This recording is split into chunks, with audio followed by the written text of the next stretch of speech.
नमस्कार, मेरा नाम है दीपिका। आप देख रहे हैं वॉइस ऑफ फरीदाबाद। लगातार आप कुछ मामले देखते होंगे जिसमें लड़का और लड़की अपनी पसंद से शादी कर लेते हैं, लेकिन परिवार उन पे रजामंद नहीं होते। हालांकि सोचिए उन दो जो कपल होता है उस पर क्या गुजरती है। ऐसा ही एक मामला आज मेरे साथ है। मेरे साथ भूषण वशिष्ठ इस समय पे मौजूद है, जो लगातार अपनी पत्नी को उसी के मायके से लाने के लिए गुहार कर रहे हैं। पूरा प्रकरण समझते हैं भूषण से कि आखिर क्या है और कैसे है और क्यों ये आज मीडिया के सामने आकर खड़े हो गए। भूषण, नमस्कार। क्या मामला है पूरा, मुझे शुरू से बताएं। मैम, मैं दीक्षु कौशिक है मोहना से। हम दोनों मेरा नाम भूषण वशिष्ठ है, दीक्षु कौशिक है मोहना से। हम दोनों कॉलेज टाइम से रिलेशनशिप में हैं, 2019 से।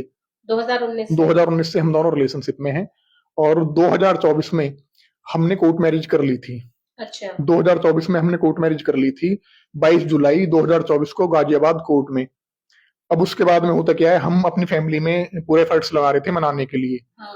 लड़की की फैमिली को मनाने के लिए, पर वो फैमिली मानी नहीं थी। कभी ब्लैकमेल कर रही थी, कभी मतलब अनऑथराइज एक्टिविटी कर रही थी हमारे साथ में कहीं ना कहीं। तो बहुत ज्यादा परेशान कर दिया था उन्होंने। उसके बाद हम 20 दिसंबर को घर से निकल गए। जब हम 20 दिसंबर को अपने घर से निकल गए तो 23 दिसंबर को, मतलब 20 दिसंबर से 23 दिसंबर तक ये हमको ढूंढते रहे। मतलब वीपन्स, इसकी फैमिली में वीपन्स वगैरह बने हुए हैं। इसके जो फादर हैं वो जेल वार्डन है भौंडसी जेल में, गुड़गांव। अच्छा। जयदत्त कौशिक उनका नाम है। और इनका ये मतलब कालका जी मंदिर जो पंडा है, ये उनकी पोती है खास। अच्छा। हाँ, उनकी खास पोती है, एक मोहना वाली कालका जी मंदिर वालों की। तो इनका फैमिली बैकग्राउंड एक बहुत स्ट्रांग है और मतलब पॉलिटिशियन अप्रोच वगैरह इनकी अच्छी है। लड़की के जो मामा है वो कमिश्नर के पीए हैं एमसीएफ में। अच्छा। प्रेमचंद उनका नाम है, रहने वाले वो पीछे से पखौंदना के हैं। ओके। इसके जो बड़े वाले मामा हैं वो सीनियर एडवोकेट हैं कन्हैयालाल वशिष्ठ।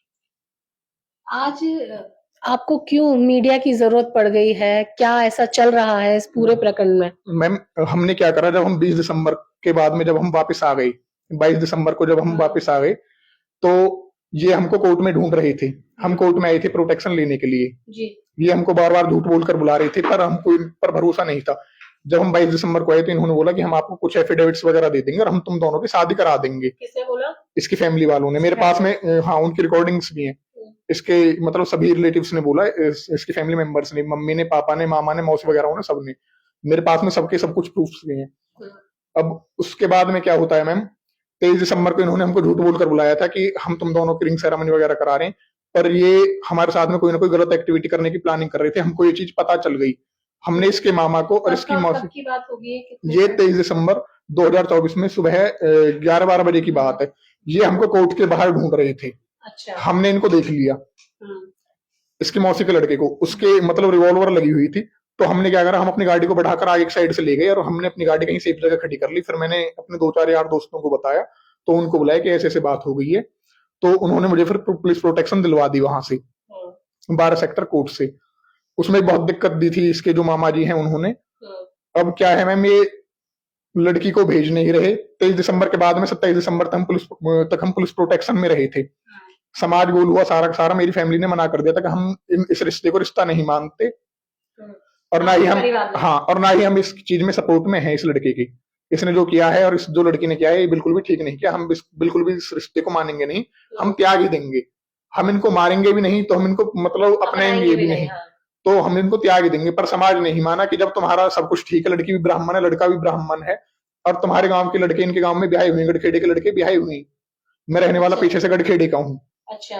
कि मोहना में रिश्ते हो जाते हैं, कि ये रिश्ता हो सकता था सब, पर ये क्यों परिवार वाले जो है वो क्यों नहीं मानते हैं इस बात को? क्यों इस रिश्ते को एक्सेप्ट नहीं कर रहे? ईगो पर ले रहे हैं ये अपनी, जो लड़की की फैमिली वो अपनी ईगो पर ले रही है कि उनका पॉलिटिकल अप्रोच है उनकी, और फादर उसके जेल वार्डन वगैरह हैं। तो कुछ समझ में नहीं आ रहा। अच्छा, शादी का कुछ प्रूफ है आपके पास? क्या? हाँ मैम, शादी का प्रूफ है हमने, मेरे पास में। यस, ये है मैम मेरी गाजियाबाद की कोर्ट मैरिज। ठीक है, रजिस्टर्ड कोर्ट मैरिज है ये, मतलब आप उस पर भी डाउनलोड कर सकते हैं। देखिए, ये भूषण की और दीक्षु की certificate of registration of marriage है। ठीक है, गाजियाबाद से इन्होंने उत्तर प्रदेश में की है ये वाली शादी इन्होंने। अच्छा, तुम्हें दोबारा शादी तुमने बल्लभगढ़ इसमें, सॉरी, 12 सेक्टर कोर्ट में की?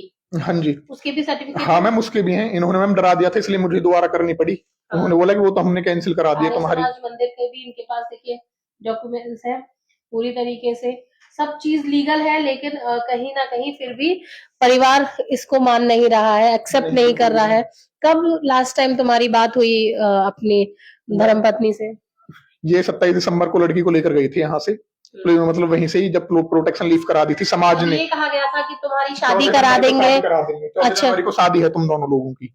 उसके बाद कोई अता पता नहीं उसके है? बाद से मैम मैं आपको बता देता हूँ, 29 दिसंबर को इन्होंने इस लड़की का फोन बंद करवा दिया। 31 दिसंबर से प्रॉपर अपनी उसमें लग गए, कार्रवाई में लग गए कि लड़के के ऊपर किसी भी तरीके से रेप केस लगवाओ। अच्छा, लड़के के ऊपर लगवाओ, लड़के की फैमिली पर लगवाओ और लड़के के दोस्तों को लगवाओ। जबकि मेरे साथ में कोई भी नहीं था, हम दोनों का रिलेशन किसी तीसरे आदमी को पता ही नहीं था कि हम किसी रिलेशनशिप में है भी, ओनली लड़की की फैमिली को छोड़कर। अच्छा, किसी और को पता ही नहीं था। अब उसके बाद में मैम लड़की का 9 जनवरी को फोन आया, 6 जनवरी को फोन आया लड़की का कि भूषण मैं गिव अप कर चुकी हूँ घर के दबाव में, पर तू गिव अप मत करियो। और तुझसे अगर कोई भी इन डॉक्यूमेंट्स को मांगे, मतलब कोर्ट मैरिज के डॉक्यूमेंट्स को मांगे, तो ये डॉक्यूमेंट्स किसी को भी रिवील मत करिए, किसी को भी मत दियो। ये आप दीक्षु ने बोला है? हाँ, ये दीक्षु ने बोला है। देखिए ये इनकी शादी की तस्वीरें हैं जो मैं अब आपको दिखा रही हूँ। ये ये शायद 12 सेक्टर कोर्ट की है इनकी। हाँ और ये मंदिर है जिसमें एक और फोटोज दिखाते हो। ये वाली मेरी उसकी है जी, आप दिखाएं। कोर्ट की है। ये वाली मेरी 12 सेक्टर कोर्ट की है। देखिए इनकी बकायदा शादी का प्रूफ है इनके पास कि इन्होंने शादी की है, 7 फेरों के बंधन में बंधे हैं, सर्टिफिकेट इनके पास है। अच्छा, अभी कोई ऐसा केस चला दिया आप पे कि आप किसी रेप केस लगा दिया अभी? हाँ, मेरे ऊपर तलाक के लिए बहुत ज्यादा प्रेशर आ रहा था, तो मैंने इनसे तलाक देने के लिए मना कर दिया। पॉलिटिकल अप्रोच जा रही थी, कभी आरएसएस वालों के फोन आ रहे थे मेरे पास में, कभी कहीं से कभी कहीं से। तो उसके बाद में क्या है मैम, मैंने एक एप्लीकेशन दे दी थी कि सर मुझे मेरी लड़की वापस कराई जाए, मतलब मुझे मेरी वाइफ वापस कराई जाए। मैंने आदर्श नगर थाने में एप्लीकेशन दे दी थी, उन्होंने मना कर दिया। मैं उसके बाद में सीपी ऑफिस गया, सीपी ऑफिस में एप्लीकेशन एक्सेप्ट कर ली, वहां से मार्क होकर डीसीपी के पास है, डीसीपी से एसीपी के पास, एसीपी ने आदर्श नगर थाने को मार्क कर दी। तो उन्होंने रात को मेरे पास में फोन आया, शायद ये फोन आया था मेरे पास, मतलब फरवरी में फोन आया था। जब जब इनके फोन आए मैं जब जब गया इनके पास, मगर रात को ही फोन आया तो मैं रात को भी गया आदर्श नगर थाने में। उसके बाद में क्या होता है, 23 फरवरी को एसआई राजेंद्र कुमार जी उनके घर पर गए, लड़की से बयान लेकर आए, पर मुझसे बोला कि ये लड़की यहीं पर आई है। कहाँ पर आई है? थाने में आई है, थाने में आकर बयान देकर गई है कि मैं तेरे साथ में नहीं रहना चाहती हूँ। वो बयान देखे तुमने? बयान वगैरह कुछ नहीं दिखाया मैम। कुछ नहीं दिखाया? तो आपने पूछा कि एक बार मेरी लड़की से बात कराई जाए? मैडम दिखाए, फिर उसके बाद में क्या बोलते हैं, लड़की से बात कराई जाए। हाँ मैम, मैंने बोला था कि जब आप वहां पर गए हो तो आप मुझे क्यों नहीं लेकर गए। फिर उसके बाद में पता चला कि ये वहां पर गए हैं और इन्होंने लड़की यहाँ पर नहीं बुलाई है, थाने में नहीं बुलाई है इन्होंने लड़की।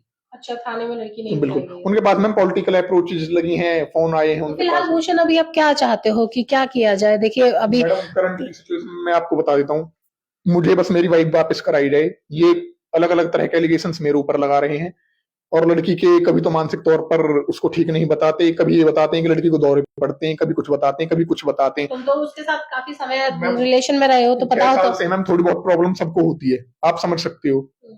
तो लड़की को मैम अगर प्रॉब्लम होती, लड़की ने एमबीए भी की है, पढ़ाई भी पूरी की है लड़की ने, लड़की के सारे डॉक्यूमेंटेशन कंप्लीट है, लड़की ने जॉब भी करी है, इंटर्नशिप भी ली है एचडीएफसी बैंक से। ये इसको पागल घोषित कर रहे हैं। मैम मैं पागल को रखने के लिए भी तैयार हूँ, दौरे पड़ते भी हालात में अपनाने के लिए तैयार हो। मैं अपनी को कैसे भी अपनाऊंगा, वो मेरी हेडेक है, मुझे सब चीज पता था और मैंने फिर भी करी है। पागल से ही मान लो कि मैंने तो पागल से ही शादी कर ली, दौरे पड़ते हैं लड़की को, मैं अपने आप देखूंगा उस चीज को। अब मैडम ये बिल्कुल बदतमीजियों पर आ चुके हैं। आज इन्होंने क्या किया है मेरे लिए, थाना छाए से नहीं तो मुझे पुलिस प्रोटेक्शन प्रोवाइड की थी।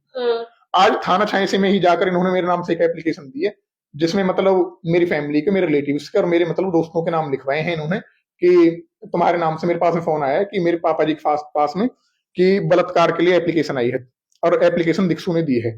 तो मैडम क्या समझे इस चीज का, एक साइड से तो वो ये बोल रही है मुझसे कि मैं गिव अप कर चुकी हूँ, पर तू गिव अप मत करियो और ये डॉक्यूमेंटेशन किसी और को मत दियो, अपने पास ही रखियो, है ना मैम। और आज ये बोल रहे हैं, आज मेरे पास में फोन आया है कि लड़की ने तेरे ऊपर मतलब बलात्कार के लिए, रेप के लिए एप्लीकेशन दिए, तेरे लिए और तेरी फैमिली के लिए और तेरे रिलेटिव्स के लिए, नाम डिस्क्लोज किए हैं उसमें। तो अभी तुम चाहते हो कि तुम्हारी पत्नी को वापस भेजा जाए? मुझे अभी कंडीशन का नहीं पता, वो किस कंडीशन में वहां पर रह रही है, किस कंडीशन में नहीं रह रही है वहां पर। मुझे 0% भी वहां का कुछ आइडिया नहीं है, क्योंकि मेरी 3 महीने से उससे बात नहीं हुई है। मेरी जो उससे लास्ट बात हुई 16 जनवरी की मेरी उससे बात हुई है। तो 16 जनवरी को उसका मेरे पास में फोन आया था कि भूषण तुझे ये मतलब कोई तो स्मगलर बता देता है, कोई कुछ बता देता है, कोई कुछ बता देता है, कोई जुआरी बता देता है, और अब करंट की सिचुएशन ये है कि तेरी फील्डिंग लगवाई जा रही है। मेरे पास में हर चीज का प्रूफ है, हर चीज की रिकॉर्डिंग है, और आज से नहीं मैम 6 साल से है सब चीज का प्रूफ। अगर कोई भी डॉक्यूमेंटेशन मांगता है तो मेरे पास में 6 साल की टोटली डॉक्यूमेंटेशन हैं, और मेरे पास में अगर ये कहेंगे तो डिस्चार्ज समरी भी है मेरे पास में इसकी प्रॉपर। क्योंकि सर मैम जिससे मैंने शादी करी है, जिसके साथ मैं रिलेशनशिप में हूं, तो मैम मुझे सारी अच्छी चीजों का और सारी बुरी चीजों का पता है कि क्या है क्या नहीं है। लगातार भूषण इस चीज पे गुहार लगा रहा है कि अपनी ही पत्नी को उसके घर से लाने के लिए लगातार पुलिस की मदद ली जा रही है, लेकिन उसके बावजूद भी 3 महीने से ना ही दीक्षु से भूषण की बात हुई है, ना ही इस बात का पता है कि दीक्षु इस समय पर किस हालात में है। हालांकि ये वीडियो लगातार जब सामने आएगी तो लोगों के सामने पहुंचेगी, कहीं ना कहीं कुछ सुराग जरूर मिलेगा कि किस हालात में इस समय दीक्षु है, और इस समय अपनी ही पत्नी पर रेप के आरोप लगाए जा रहे हैं, इनके खिलाफ एप्लीकेशन दी जा रही है। देखना ये होगा कि आने वाला जो समय है वो इन दोनों को मिलाता है कि नहीं, क्योंकि जितनी मेहनत, जितने डॉक्यूमेंट्स, जितने प्रूफ इस समय पे भूषण के पास है अपने रिश्तों को लेकर, वो उनके रिश्ते के लिए काफी है। फिलहाल इस खबर में सिर्फ इतना ही। ऐसी ही और बड़ी तमाम खबरों के लिए बने रहिए मेरे साथ और देखते रहिए वॉइस ऑफ फरीदाबाद।